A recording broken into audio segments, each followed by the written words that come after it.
The stock market went up yesterday. Stocks had a big move higher yesterday. If you look at skew, we take a look at skew, which is it measures uh, how much more puts are expensive to calls. So even though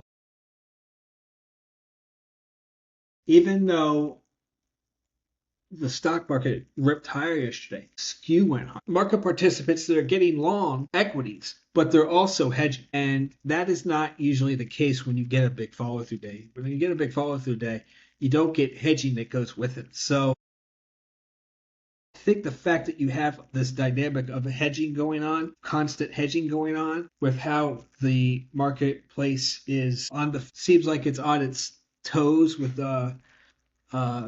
war news as we're in the fog of war. I find it very difficult to think that the S&P 500 is going to make new highs and just keep going higher. I think it's got a ceiling on it, and I think it also, to a certain extent, has a floor, but I don't think you're going to get an S&P 500 that just, we have a ceasefire for 2 weeks and nothing bad is going to ever happen again. And the world's back to normal. We're going to go up to new highs and then we're going to break out above 7,000 and go to even to higher highs from there and get above 7,200 on the S&P 500. I just don't see that happening.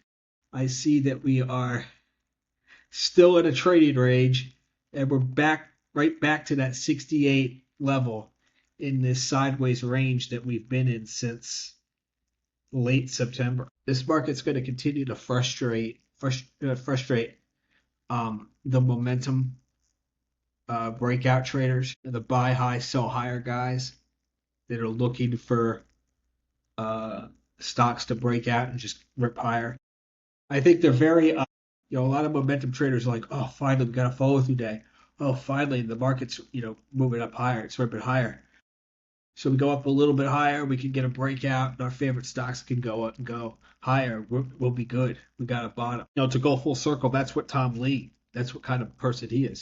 He's a momentum guy. I don't know. I don't see it. And a lot of it's gut feel, but looking at everything, looking at all the stocks, looking at the indices. One thing here that I want to point out is a positive side is that this weekly chart of the S&P, this slow line has been trending down since late August. And this yellow slow line, for us to get to a bottom, we needed that slow line to get into the negative, and we finally got into the negative.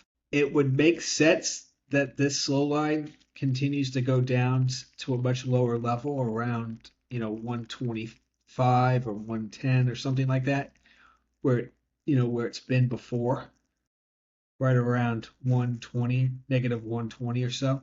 However, it doesn't have to go down that low. Right here is, in this case, it didn't get too low before it turned around. And now that the yellow line is negative, it constitutes and supports the thesis that, it can now turn back up and go positive. And now you have the rate of change now back into the positive, and you have the fast line has now turned up. It makes sense that these indicators, the fast line continues to go up, it goes into the positive, and the rate of change continues to go higher and makes, or tries to make highs. And as that happens, the slow line kind of turns up and begins the process of going higher. So if there is a bullish case here, it's that we may have completed the cycle of the slow line going from positive to negative, and now it could go back into the positive. So that's very bullish for the S&P, and it's the same story looking at the NASDAQ. And as you can see, the NASDAQ slow line has been in the negative for a while, so it makes sense that the market forms a bottom and starts to go higher after it continues down and went into the negative for the NASDAQ as well as the S&P.